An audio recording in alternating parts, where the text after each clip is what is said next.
So we're talking with Clint Arthur, ClintArthur.tv, and Clint has a new book coming out, Celebrity Entrepreneurship. And you know what?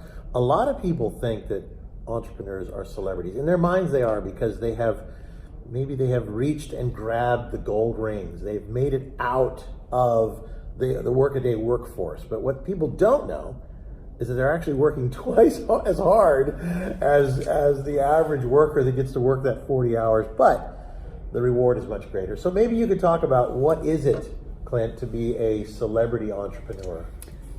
I get asked this question a lot. What would you say to your 20-year-old self if you could go back? And I would say, get as famous as possible, because fame is a currency. It is a commodity. It is a valuable asset.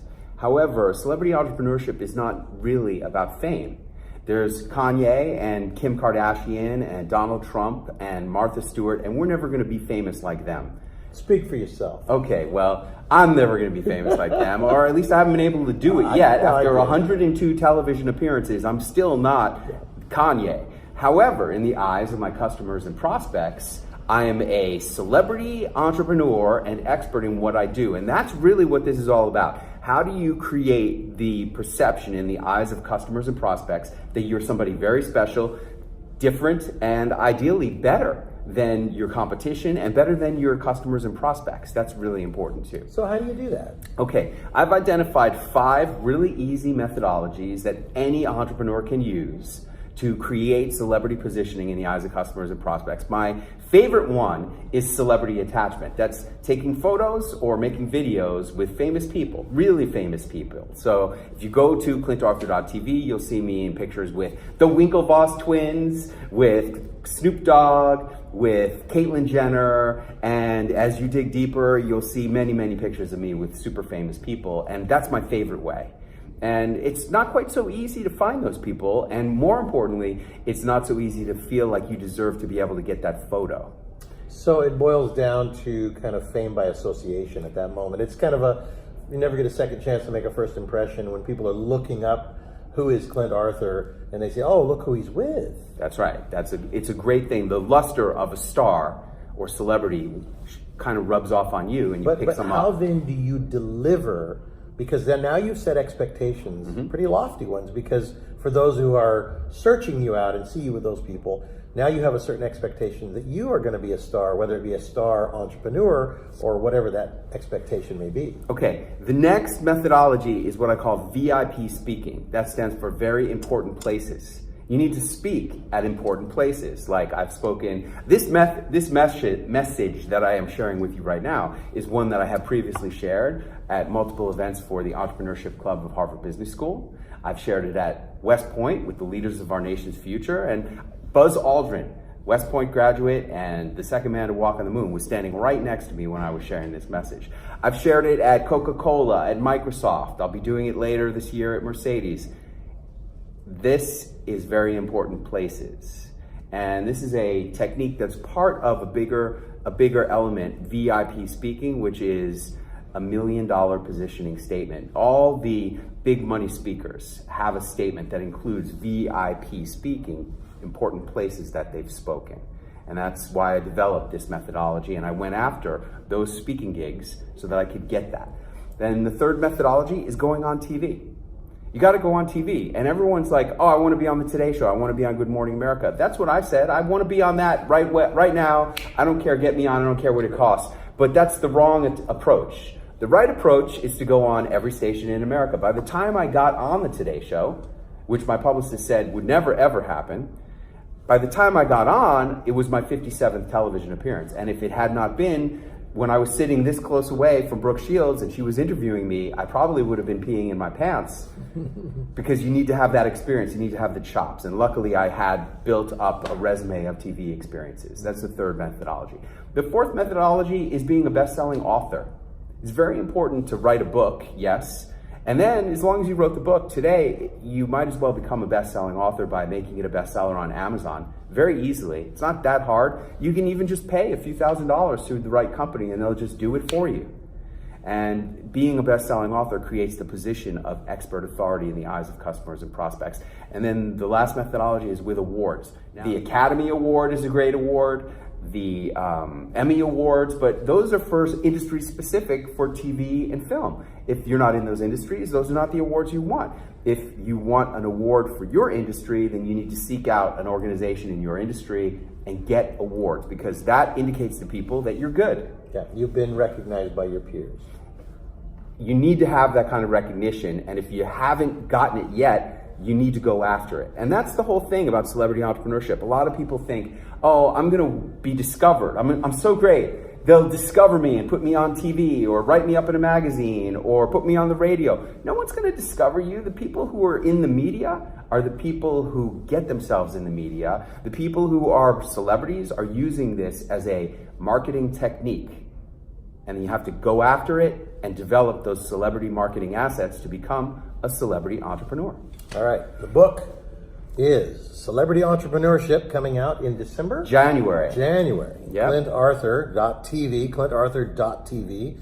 You can find out more about him. We're going to take a little break and come back, and I want to find out what is it you want to do with now all this newfound fame and celebrity. This is Entrepreneur Weekly.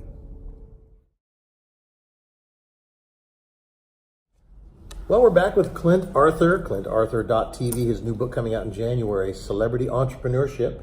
Now that you have got some celebrity status, you've worked hard to get it, Clint, what do you do with it? What do you want to do? I'm just curious. The whole point of celebrity status as an entrepreneur is to be able to deploy those assets so that you can make a bigger difference in what you do.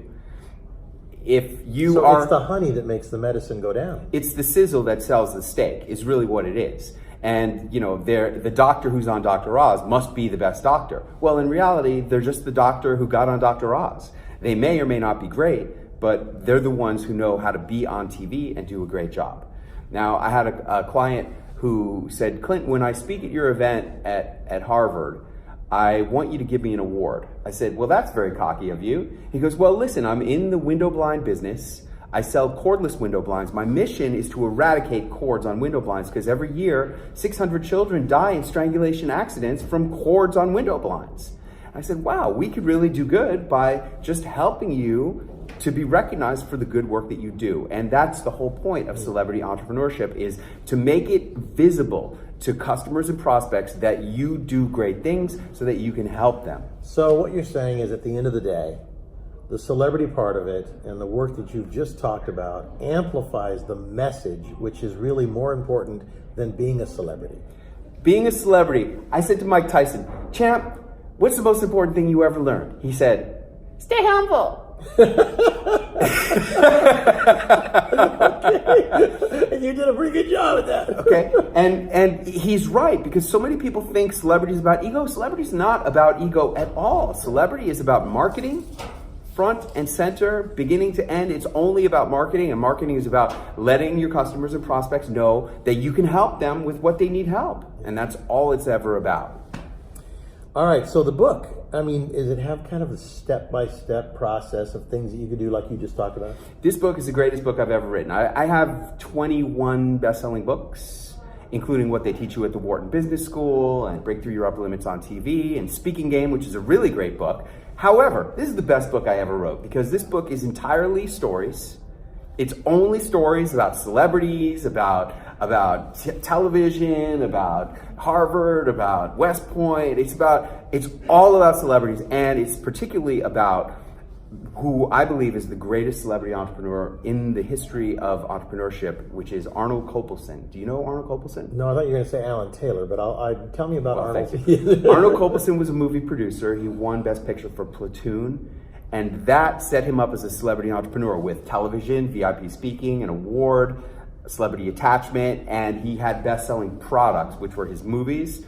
But that set him up to become the king of Hollywood. He went on to produce 29 feature films, totaling $3 billion in box office. He worked with every single major actor in the world: Arnold Schwarzenegger, Michael Douglas, Brad Pitt in Seven, Harrison Ford in The Fugitive, et cetera, et cetera, et cetera. And all of this was, he used these celebrity entrepreneurship marketing assets on a very small pool of customers and prospects. Those were 10 guys who ran movie studios, 25 movie stars, and their agents and managers. That was 100 people in the world had those marketing assets of Arnold Kopelson's deployed on them, and because of that, he dominated the toughest industry in the world, Hollywood, and he sold $3 billion worth of products. Now, we don't all need to or even aspire to sell $3 billion or to be the kings of Hollywood, and you don't have to. If you deploy celebrity entrepreneurship assets in your little industry or field, it'll be amazing the impact that'll have on your career. You know what? I cannot disagree, because the fact is that connecting yourself to big brands, like I work with Entrepreneur Magazine, I've worked with many other magazines, and it does give instant credibility to people. And although that is the first impression they get, you do have to make sure that you deliver on that impression that you've made upon them. And so it's more important, I think, to make sure that you have your, kind of your ducks in a row, because if you get celebrity and you don't deliver, then it's all over. We started this interview out with that idea, like, how do you deliver on the promise of celebrity? And as I wrote in my first book, What They Teach You at the Wharton Business School, quality is a given. You need to have outstanding quality in your product, or you should not be in business at all. Really, why bother if you're not going to do outstanding stuff? That's a given. Everybody has that, or everybody should. Now you're competing in a world where everybody's got great quality. How do you boost the perception of your quality with your marketing? That's celebrity entrepreneurship. All right, speaking of that, a lot of entrepreneurs coming out of Harvey McKay's course right here in Arizona, where I got to meet Clint Arthur. Clint, thank you very much. It's to me, I think, very helpful for many entrepreneurs to kind of have a guide to help them understand the value of connecting themselves to bigger brands and to becoming celebrity in some fashion to help move their ideas and their services and business forward. ClintArthur.tv. This is Entrepreneur Weekly from Harvey McKay's event in Arizona, and then we'll have some more folks right after this. Thank you, Clint.